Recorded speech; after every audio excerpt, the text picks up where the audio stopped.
What's up, Raider Nation? I am your boy Raider Glenn Diesel, coming back with my brother from another man, EP El Paso Raider, and this is commitment to bring you excellent podcast. What's up, EP? What's happening?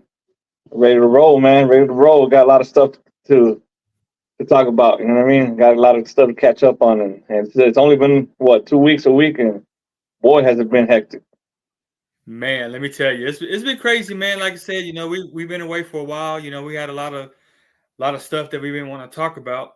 Like I said, we talk about it, pretty much every day, but we don't put it in podcast form for Raider Nation. You know what I'm saying? So it's always good hopping on with you, man, and able to get our word out. Kind of get what our feelings, about our team out. From the Raider Nation, eyes. The perspective of Raider Nation. You know what I mean? Yeah, I know we got some platforms that Raider Nation logs into, or they get their content from, and it's crazy because I mean they're not really Raider fans, you know what I'm saying, and they don't know how we feel. So to give Raider Nation something, man, that they can kind of hang on to, or say, hey, I feel like they feel, or they feel like I feel. They see the things like I see things, through their lenses or whatever. So I'm happy, man, to jump on with you, Raider Nation. We're happy that we have this platform for you guys. So subscribe, like the page, man, so that way me and EP can do some more content for you guys. So we already did part one of this, basically the state of the Raiders, present and future. So this is going to be part two of that. So this is the Tom Brady effect. You know what I'm saying? Like, we know that Tom Brady's a minority owner of the team now. So he's part of the present and he's part of the future. So my question to you, EP, is what does Tom Brady bring to the Raiders, man? What do you expect, or what do you want to see from Tom Brady? Ooh, oh boy. All right. So first and foremost, obviously, just get into a little bit of a past of Tom Brady. Those maybe we got some young viewers, listeners. Tom Brady, in my opinion, greatest quarterback of all time. Uh, Straight winner. Uh, Got drafted, was pretty much Mr. Irrelevant almost. Nobody believed in him, and a man's a goat. So he knows what hard work is. He knows what the grind is. He knows the sacrifice of a football player that you have to go through, and he knows what it looks like. He knows what it's about. He knows what he wants. He knows what he's looking for. You know what I mean? He wants. He got that killer mentality. You know what I mean? So now, Right. as an owner, we flip it to being an owner. That's being on the field, right? But now flipping it to an owner, he still has that mentality of knowing what he wants. He wants to be great. He wants to, he wants to keep his legacy. He wants to keep winning. Now that he can't play anymore, obviously, but he wants to continue winning in a different way. Now that he became part owner, that's his other way out, right? His other way of winning, his other way of continuing his legacy. But just imagine, not only does he have a legacy as a player, but imagine if he wins Super Bowls as an owner. Wow, that'd be unheard of almost, So, Right. so I think what he brings to the table is stability, knowledge to this organization that has lacked for a long time of football knowledge, in my opinion. Uh, Right. they don't have that mind inside that building that knows the ins and outs of football, that knows what it looks like, that knows what it's about. Now Mark Davis, I think, in my opinion, I'm gonna give him huge credit for that, for stepping back and understanding the fact that he needed that help. Um, so he went out, got Tom Brady. Well, obviously, he's a minority owner. I think it's like 10%, I believe, and then you got Richard Seymour also as an owner. Uh, but Hmm. from what we gathered, what we heard is that Mark Davis is going to allow him to be just more than that because Right. Mark Davis knows his weaknesses. He knows where he's weak at. He knows that this is not his strength, and he's not gonna stick his nose in a spot that he's not good at. And that's good. That's being humble. That's a huge plus for a person in a high position like that. So yeah, I think what he brings is stability, a great mind. Uh, you know, everything that we've hoped for as a fans that we wanted change in that organization. We needed someone that can take this organization to the next level. Not financial wise. Financial wise, Mark Davis is doing a great job. But football wise, we're not there. I mean, we're clowns, bro. It's a clown show. It's a freaking circus. You know what I mean? So Right. I think we bring stability and greatness to this going organization, and I'm pretty excited about it. Yeah. I mean, everything that you just said, man. All great points. And I think that's why we're so good together, man, because we have we think alike. We do have some kind of um, differences or whatever, but majority, we're similar. And that's kind of what I want to kind of touch on is that Mark Davis, when he first took over the team, he said, "Look, I'm not my father. I can never be my father." You know what I'm saying? But I love this team. Like my father loves this team. You know what I mean? Like, um, and I want the Raiders to be, the dominant force they were under my father. I I know what I don't know what I don't know. Those was his words, right? He goes, I'm not a football guy. I'm a business guy. So I want to surround myself with that people that know football. I can lean on them. And like you said, I can be that businessman. I can do the things that needs to be done as an owner, and I let you football guys do the football, operations. And, and for whatever reason, man, like whoever he has in his circle, whoever he's had in his circle, I imagine he's probably had some interchangeable pieces in his circle, throughout the years. But whoever he's had in his circle, man, has failed him. Like I mean, you don't take over the team, in 2011 and have you know umpteen head coaches, general managers, just so much change in that building from personnel to players, right? Um, that's something has to change. It's a definition of insanity is doing the same thing, over and over and expecting, a different result. It's not going to work. So bringing in Tom Brady, um, to me feels like a breath of fresh air.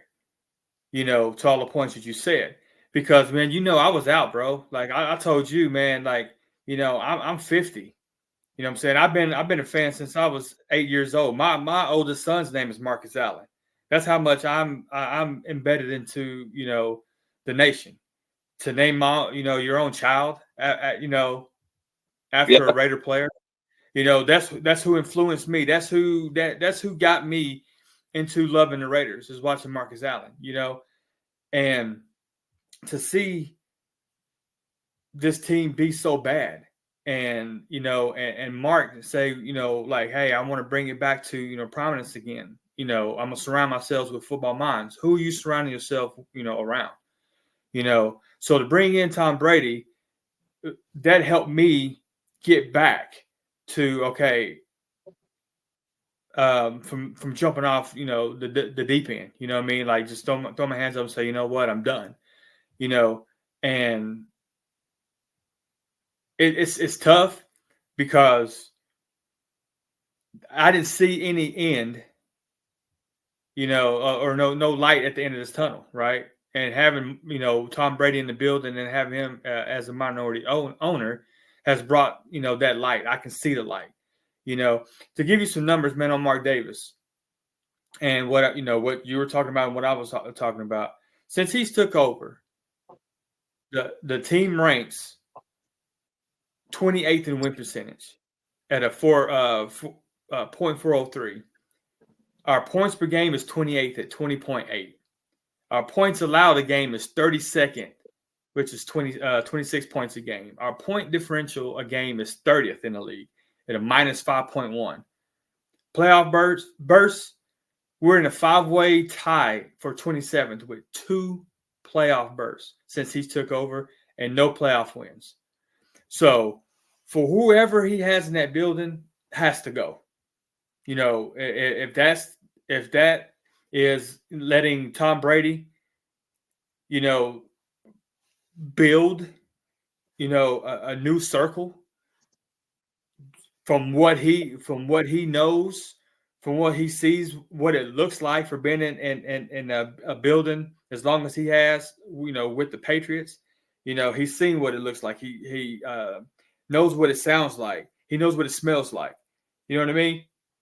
Like he knows what it takes to win ball games.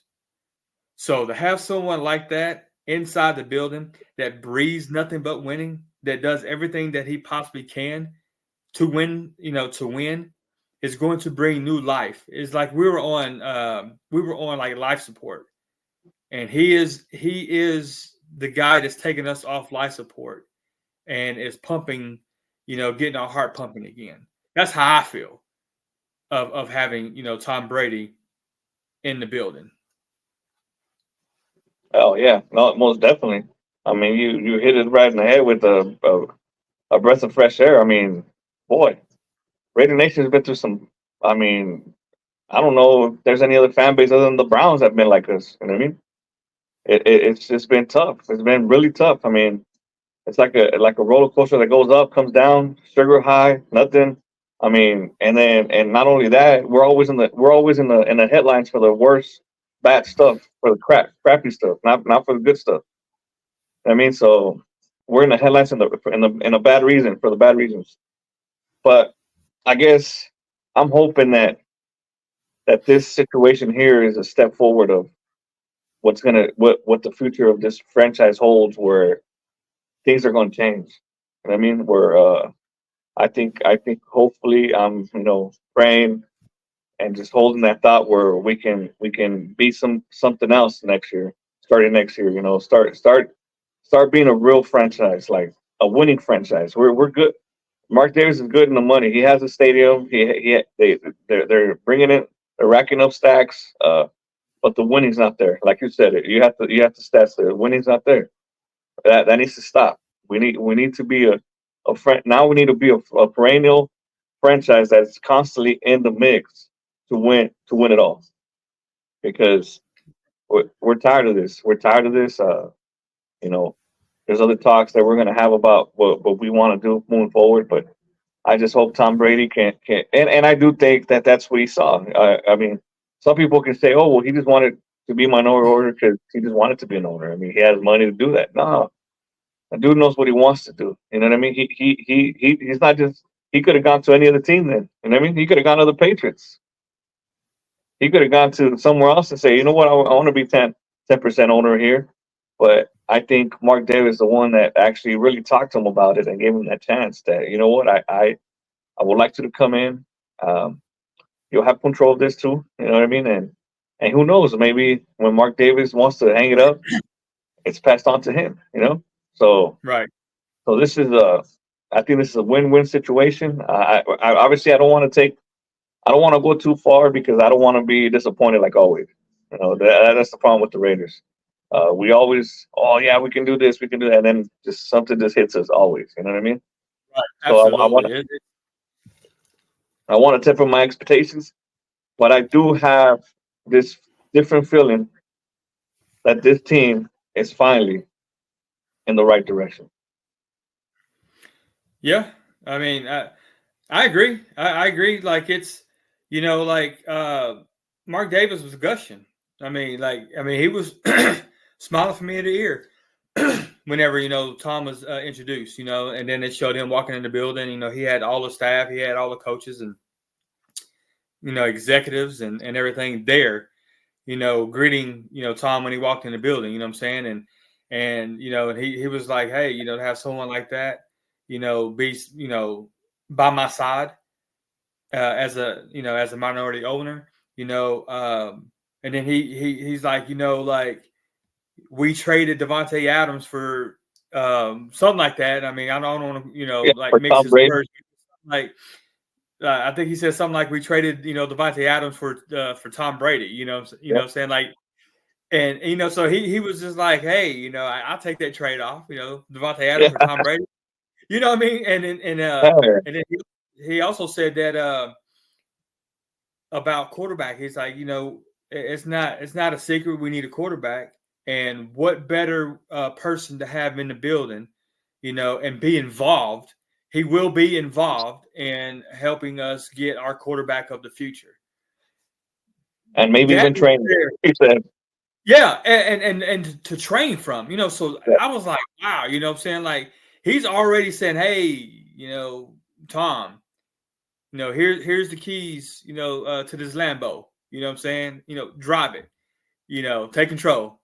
I'm ready to hand it over to you. Like you said, it may be, down the road or whatever, who knows, and this may be Tom Brady's, organization going forward or whatever, what I'm saying? So yeah, I mean, I think there's a bright future, and what does what does Tom bring, to the Raiders?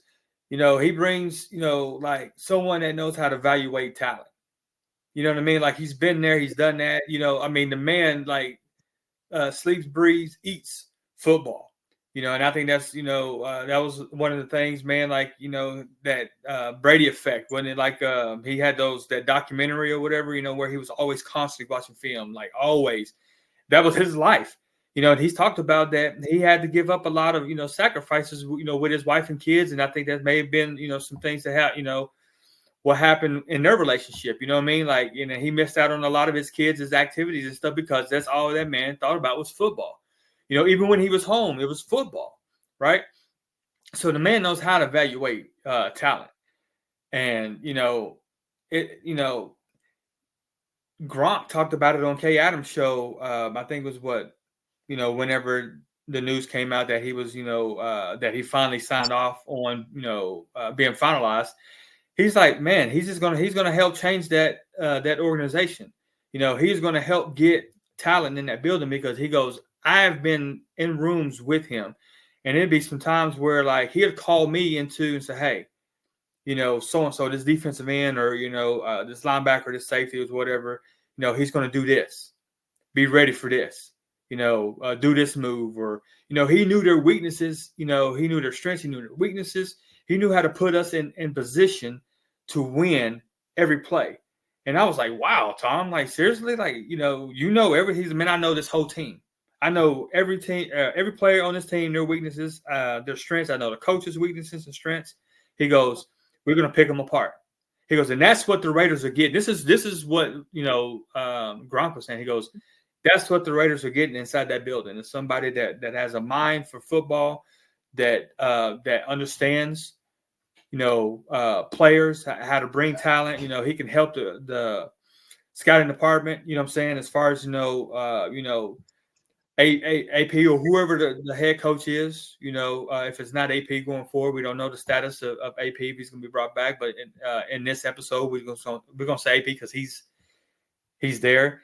Say AP wants this player, and then he's going to TT, Tom Telesco, and say, hey, I want this type of player or whatever. What better way or what better person to bounce that off of someone that's played in the league as long as he has, like you said, the greatest of all time to at his position. And man, he ain't been out of the league 2 years, Yeah, Th- not 3 years. very long. So I mean, he's still familiar with these players, right? And it's not a coincidence that the NFL put all these parameters on Tom Brady. That when they say, okay, we're gonna give you, we're gonna sign off on you being a minority owner, but you're gonna have some parameters. There's gonna be some things that you cannot do that no other minority owner has. Why? because they don't have the mind of a Tom Brady. They don't think like Tom Brady. They're just owners. You know, but you tell me what other owner or what other minority owner is not permitted to attend broadcast production meetings in person or by virtuality, virtual meetings. Why? Because you don't want they don't want him talking to these players. They don't want him talking to these people because he knows how Yeah. to decipher He got that through football. He got that football knowledge. You know what I mean? exactly. And you know what it is too is just to cut, not to be to cut you off on that, but owners are afraid that he might get a leg up on these guys and become free agents.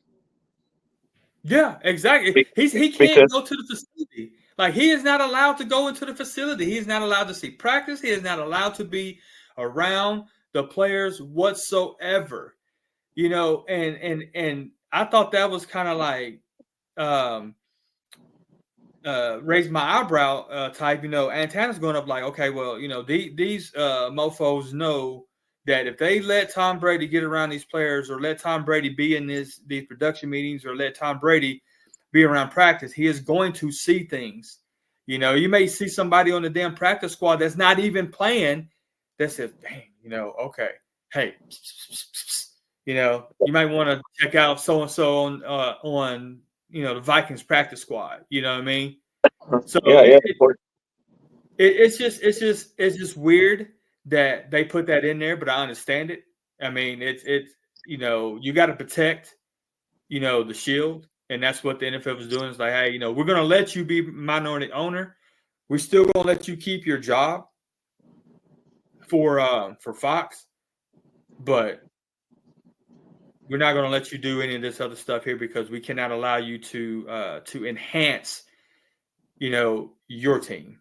So I thought that was kind of interesting there. Now, just to throw something on there, he might just do this year, and he might get out of it.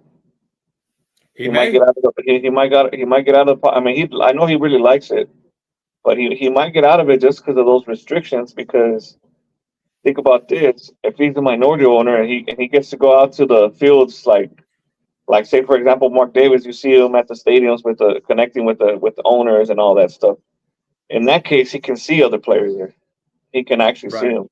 I mean, and talk to them, top it up. It's all right. It's cool with it. That's there's nothing wrong with that. But I don't know if that's the case. I'm just trying to throw it out there. Maybe he says, you know what, all these restrictions too much for me. I'm just going to focus on being an owner here and do something else. But that's only if he's going to really actually try to take some. I'm going to say if he's going to take that full time, because I don't. That's one thing I do not know right now. If he's going to take that on full time, being only a 10% minority, I don't know if he's going to want to just be say, you know what, full time on this, or he's going to pay people to be there for him, to be his eyes at the facility, whatever the case may be. Now, if that's the case, well, then he'll probably be back in the broadcasting until he finishes his contract, right? So that's what I don't know how it's going to work. Money. He's getting paid a lot of money through Fox, Oh yeah, bro. It's a yeah, lot of money to give up, man. And plus, like you said, you got to have deep pockets, especially if you are wanting to actually own a team, or if you actually want to own the Raiders or whatever. You got to have some quan in your pocket. You know what I'm saying? It's not a lot of Dave Teppers and what's Steve Ballmers and stuff like that, man, that can just actually just write a $10 billion check for a team. You know what I'm saying? Like yeah, you got to have these minority owners or like an ownership team to help do that. So he may want to like, hey, I need to fatten my pockets a little bit. You know what I'm saying? yeah, yeah, of If course.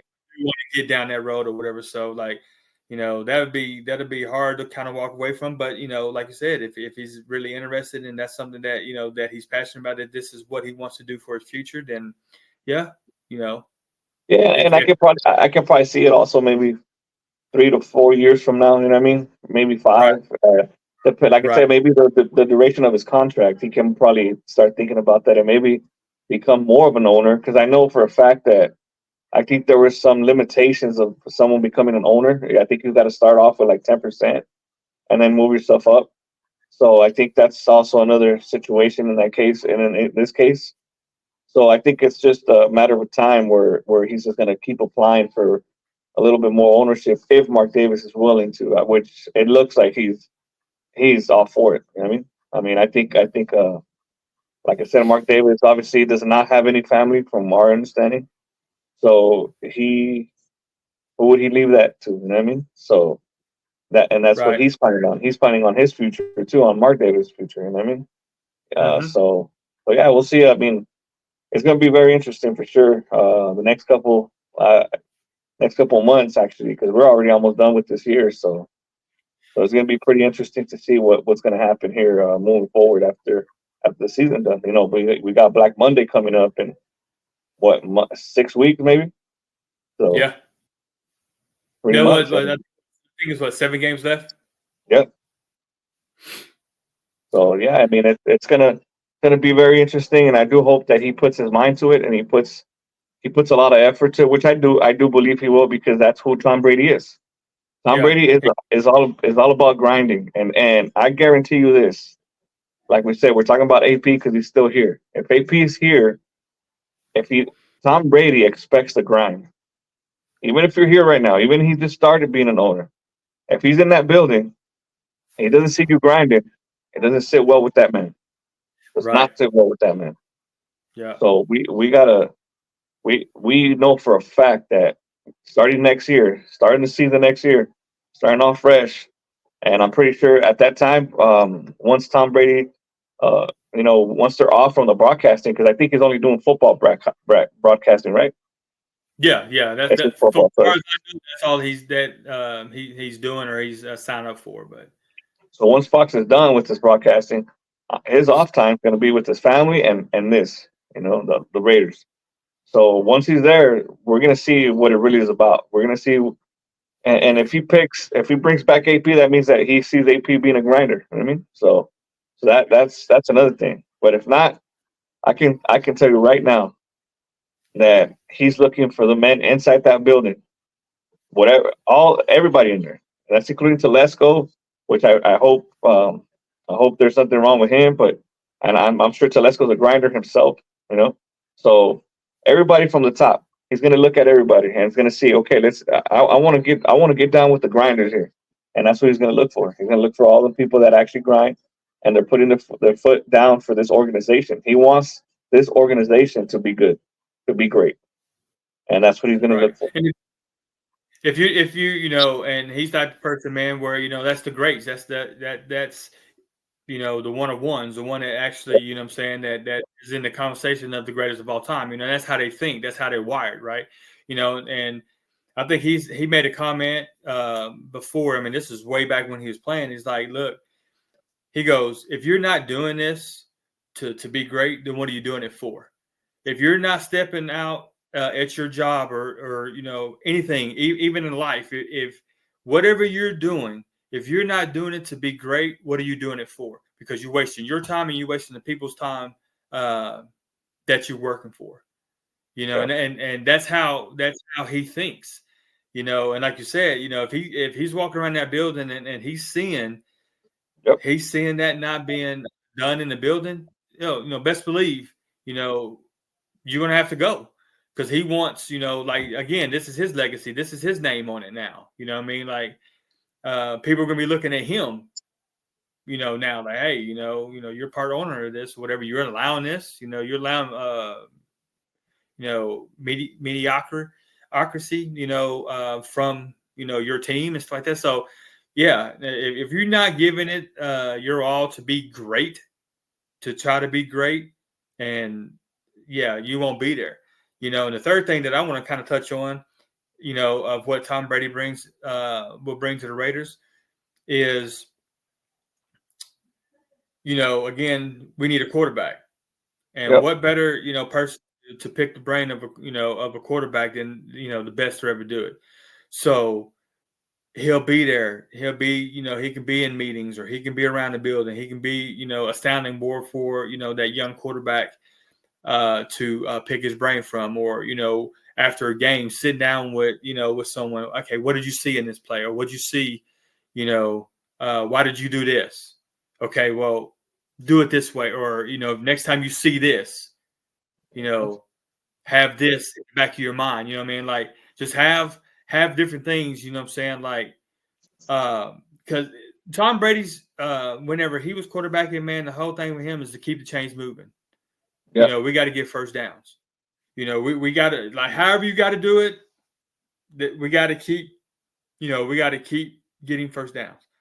You know what I'm saying? We got to keep the ball moving. We got to be able to score.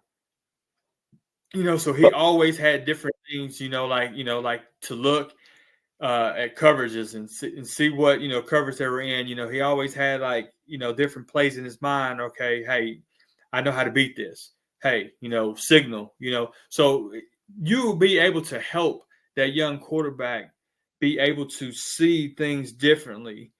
Than what they would normally be able to see. So you're going to get coached up.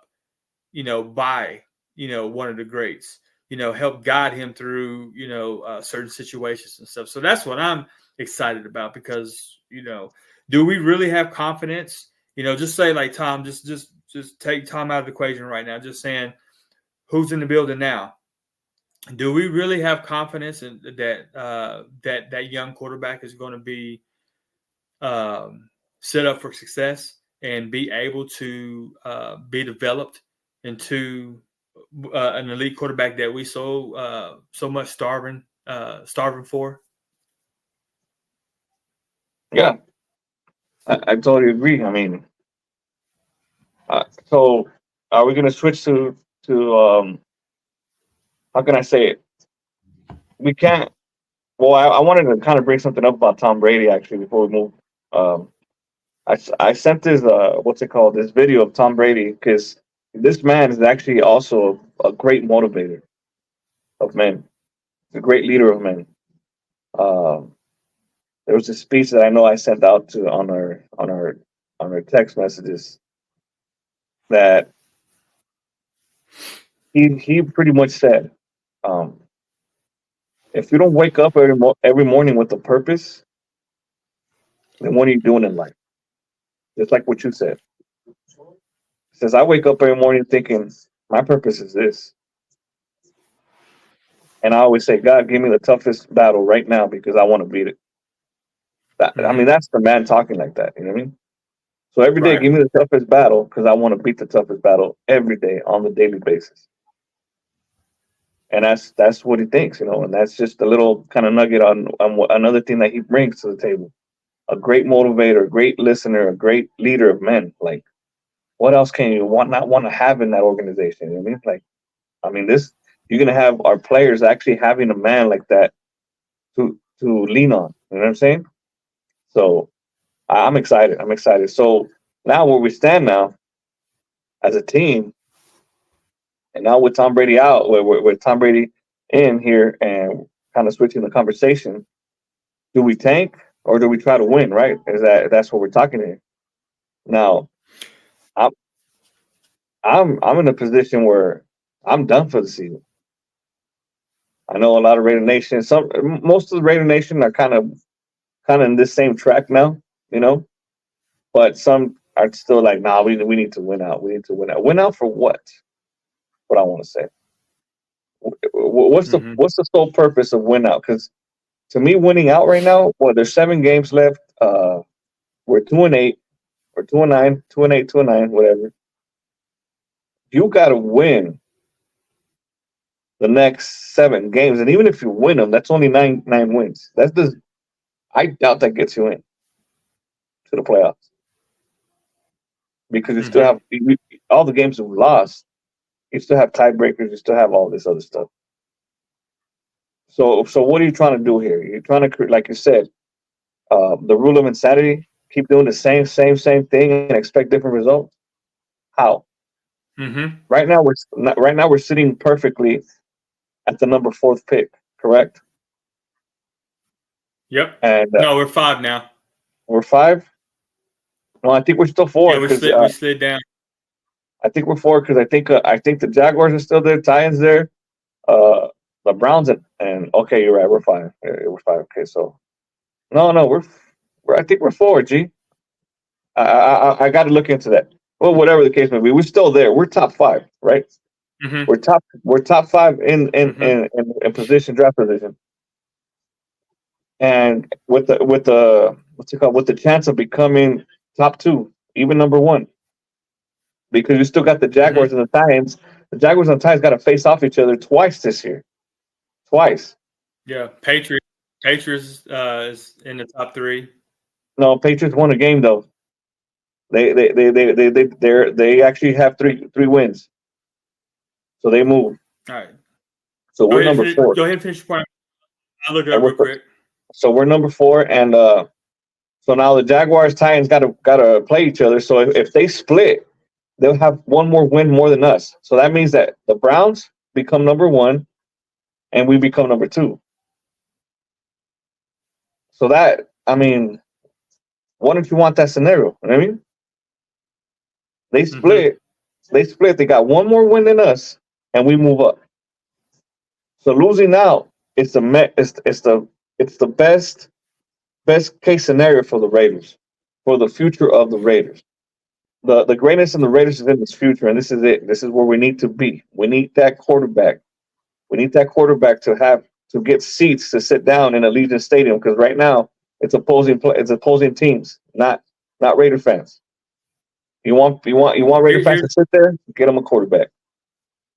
Here's the draft order, G. We got the Jaguars at 1, Titans at 2, Browns at 3, Giants at 4, and we're 5 because um, the loss to whoever the Giants lost to or whatever jumped them up because of strength of schedule. Wow. Yeah, so we're 5, but like I said, it's still top 5 though. I mean, and you had a great call today, man. Like you called into the morning tailgate. My heart, like I said, I never listened to it. I just don't. I don't like listening to shows like that. Again, that's not nothing to them, but they're not Raider fans. And I'm tired of calling in or tired of listening to someone tell me how to think when you're not even a Raider fan, or when I do call in or whatever. I'm an idiot. And you tell me, I don't know anything about football, and you hang up on me, and you tell your producer, hey, screen idiots like that from calling in to my show, stuff like that, and it just, I don't have time for that. You know what I'm saying? So, you had a really great call, and you kicked off a really good discussion, because everybody pretty much fed off of your, your comment that you made on a show, and it just kind of trickled down because that's how we feel. You know what I mean? It's like, we got to, at some point, you've heard me say this. I'm tired of putting a 6-win team together, expecting or trying to and hope and pray that we win 8 to 9 games. I'm tired of that. You know what I mean? Like, 6-win talented team, every year. And that's why we always end up, with 5, 6, 7 wins every year, because that's what you put on the field, and especially at the most important position, you're not, you don't have any kind of sense of urgency to get that position fixed, which is the quarterback position, the person that has the ball in their hands every play. And you don't seem to have any kind of sense of urgency to put a coach, because this is a head coach, quarterback league now. You know what I'm saying? And, most coaches, you know what I'm saying, if they are defensive-minded coaches or whatever, they have a really good OC. They know, okay, that's not my side of the ball. I need to focus on getting the best of the best to coach, train, and develop my quarterback while I focus on the defense and make sure our defense, is badass or whatever. We have lacked that in that building, right? So, again, that goes back to what we're discussing is, whoever Mark Davis had in that building, and for since 2011, 14, 15 years has failed them. Now, hopefully, we have someone in the building, in Tom Brady, that can get that changed. Start bringing in, quality coaches. Start bringing in, quality OCs wanting to come play because Tom Brady's there. You know what I'm saying? And players want to come play because, hey, Tom Brady's there. But to your point on that, is we gotta stop. What are we fighting over as as Raider Nation, and having our fandom question because we're wanting to lose games because we're tired of the same old. Say we do win those games. Say we do win 5 out of 7 or 6 or 7, or hell, we win 7. We get in the playoffs. We're not going to go nowhere. We know this because now you're going up against the best of the best. And a lot of them has elite quarterbacks. So we're not going to go to war or go to battle with Aiden O'Connell or Gardner Minshew with Desmond Ritter at quarterback. Not going to happen. So why do that? And then say, well, we won out, or yeah, we had a 9-8 season or whatever. But now you got to try to mortgage, your future to get back up there to try to get one of these quarterbacks. So now you're eating away at building, a quality, team with top notch, blue chip talent. Where if you just stay where you're at, if we lose the games that we lose, or we go in a tank mode and we possibly get up to 3, 2, or 1, we don't have to do that. We can get our quarterback, and we still have a top pick in every round to start putting talent in the positions that need to be filled. The holes. We'll have 5 picks in the top 100 this coming up year, and if we stay where we're at, they're going to be very, very high. We're going to be higher as we stand right now. We're going to have 5 picks in the top 100. That could be higher if we lose out. So what are we fighting over? What is the nation fighting over? Because we're saying we want to lose because we're tired of the same old, same old. I don't get it. And you know what, G?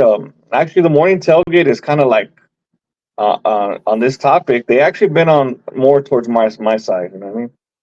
They kind of see it that way. I don't like to name drop, but Mr. Vinny B, he's actually in a position to say, you know what, it's more beneficial for you guys to tank. I mean, like he has said that. I don't want to put that on him. The man that hasn't is JT the Brick. He has his show too, and the afternoon. That man's just it's all business about him. So I don't even care for him. You know what I mean? And the people that follow him, not all of them, but some of them are the ones that, oh no, we got to win, and what are you talking about? And how can you call yourself a fan? Well, the reason for you that you call yourself a fan because you just want to go and get drunk. I'm sorry. I mean, I love getting drunk and tailgating too, but I love watching ball too. I love watching ball. I love watching our team win. And when I know ball, when I watch ball, I want to see good ball, and this team does not have good ball. So No. I'm not just gonna go and get drunk. I'm sorry. And I mean, I'm not gonna go from Texas all the way to Vegas, pay tickets, flight tickets, and all that just to get drunk when I could just get drunk at my home watching the game. Right. So Right. so if that's the case for you, that's fine. That's cool. Got no problem with that. But I'm the type of fan that wants to get drunk, but also wants to see my team win with the quarterback, with the right formula for this team to be successful. I'm totally fine with that. Going tailgating, doing all that. But this team has to win. I'm not. There's no ifs about it. And I mean, I've been through games, through seasons where this team was crap and still went to the games. But I'm done. I'm done with that. This team needs to understand Yep. that because of those type of fans, nothing wrong with them, but because of those fans, I feel like Mark Davis as the owner, and this is just me. I don't think that's what the case was. Felt like he had no pressure because we still showed up. We still Mm-hmm. showed up. We were still selling tickets up in Oakland. You know what I mean? So he's like, who cares? I mean, stadium's gonna be packed. We're losing, and it's still packed. Why? Because that's Raider Nation. That's who we are. That's true. But at some point, you got to put your foot down and say, you know what? Hey, we put in our work. We're one of the best fan base. Where's our part? So go and I don't want to get so off a track of that because we're talking about football here, and Right. so like you said, I do want to ask you when you get done, though. I do want to ask you a question. Then we'll jump into the second part okay, of Tom Brady. But go ahead. okay, and so with that being said, you said, and this is what I've been arguing, right? If you get a top 5 pick in every round, you don't mortgage anything. You know how fast you know how fast you can turn this organization around if you hit on those picks. Yep. Top of that. Top of that, a lot of Raider fans and this man JT thinking that Telesco drafts like John Gruden and the guys that we have in the past. No, look at his first draft. Look at his first draft. His first Right. draft. His first draft is one of the best drafts I've seen as a Raider fan. I think the I best one think that I probably since the Reggie yeah McKenzie when he yeah, when he brought in. and that's what I was gonna say. Reggie McKenzie brought in Khalil Mack, Derek Carr, Gabe Jackson, uh, Big Jelly. You know what I mean? So I was that draft was pretty strong, pretty strong. And but before that, King Al, unfortunately, loved King Al, but he lost it towards the end. He couldn't draft right. He couldn't do much. Mhm. So his last best teams that he had was in '98 to 2003, 2002. Those were the best teams he had. That was his last straw. Like, Mhm. if people want to say it, like there's a saying where they say, "Oh, well, he sold his soul there." You know what I mean? That was it. That's all he had. But ever since, we had no drafts, crappy drafts, BS draft picks, players that are not even in the league. And John Gruden came in with the most ammunition I've seen for a GM coach and this team, and do nothing with it. Nothing with it. I'm sorry, Yeah. but it's completely true. Other than Max, Josh Jacobs, a couple solid players, Nate Hobbs, Trayvon Moore. I put those all on Mike Mayock, not John Gruden. Mhm. All the first round picks, bust, except for Yep. Josh Jacobs, and that's John Gruden. I mean, that was all on John, and that's. I know I expressed this to you that I could never get excited every offseason when he was here. I couldn't because I knew that whatever he did wasn't going to be good at all. It wasn't going to be good at all. You know what I mean? So, and now Yeah. having Telesco, I believe he can build this team. I believe he can really build this team. So my question to you is, so it's sad because we were the Raiders was the first team there in Vegas, right? Or was Golden Knights there first? It was the Golden Knights. Golden Knights were the first team. Golden Knights, and then then the Raiders, and then Las Vegas Aces or whatever. But we were the the draw. Like they were like, okay, we're bringing an NFL team. It's the Raiders. The storied history, the prestige of the Raiders. You know what I'm saying? That's what Vegas was sold on, right? And I got some people, man, that's in Vegas that they're like, man, like I don't want to go to no Raiders games.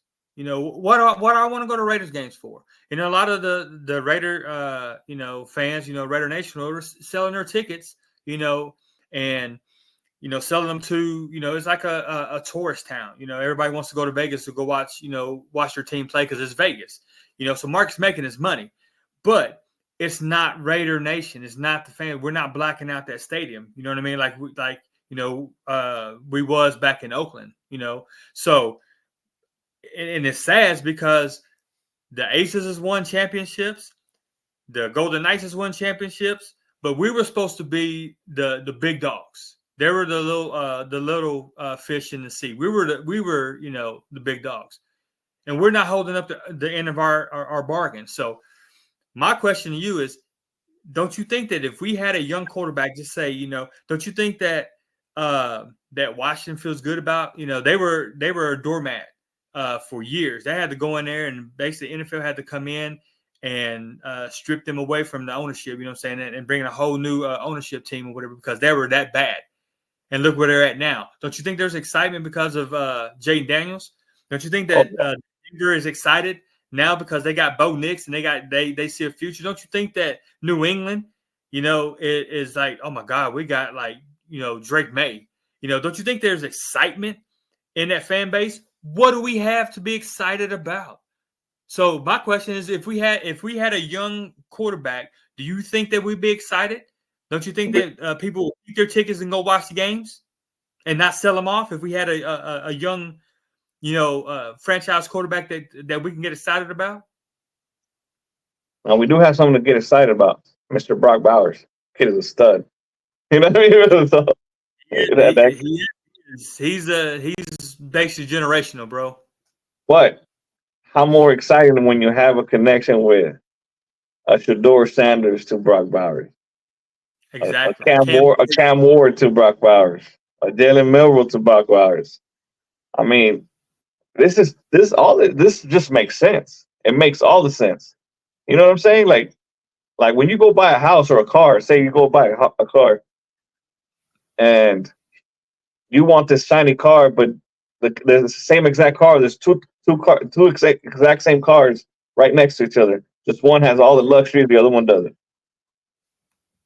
What if you have the money? You're gonna say, like, "Give me that luxury one. I'm taking that one all day, every day." You want that luxury toy. You want that precious toy to be there. You need to sell it. You need people to look at it. You need a showstopper. You know what I mean? You want people to go over and say, "Okay, I got this." You know how many kids will go watch a franchise quarterback? Young kids will go watch a franchise quarterback. Young fans will Mm-hmm. go watch a franchise quarterback. I mean, the stadium will get packed. You would finally, I guarantee you that the effect will be like that when you do that. It just snap of a finger. Boom. Okay, all these season ticket holders that are selling their tickets, nah, we're gonna go watch this kid. We ain't selling nothing. You know what I mean? And that's the point. And that's the point that we're trying to get at. And that's what the point where we're trying to get to Raider Nation is that yes, it sucks. We don't want our team to lose. I hate it when my team lose. But this is the only way that we have to get, that quarterback to bring some excitement back in the building. Because we've tried to do that. We've tried to win ball games like we did last year and try to move up. And we had no nobody to tango with. Nobody wanted to dance. You know what I'm saying? So we had no choice. We couldn't get up.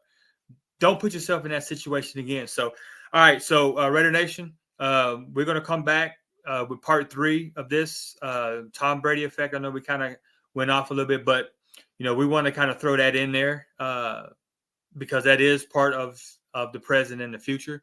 So, Raider Nation, we're going to end this here, and then we're going to come back with part 3. So, EP, you want to go ahead and sign off real quick? Yeah, man. Hey, Raider Nation, don't give up. Don't give up. The hope is here. The end of this soul madness is near, man. Don't think that just because players, you think that it's bad for the players to tank. I mean, it's already bad enough to be 2-9, so it doesn't matter anymore. Let's just go for it. Tank all the way, baby. Let's go. All right. Well, this is Commitment to Bring You Excellent podcast with EP El Paso Raider and Raider Glenn Diesel. We'll be back with part 3 shortly.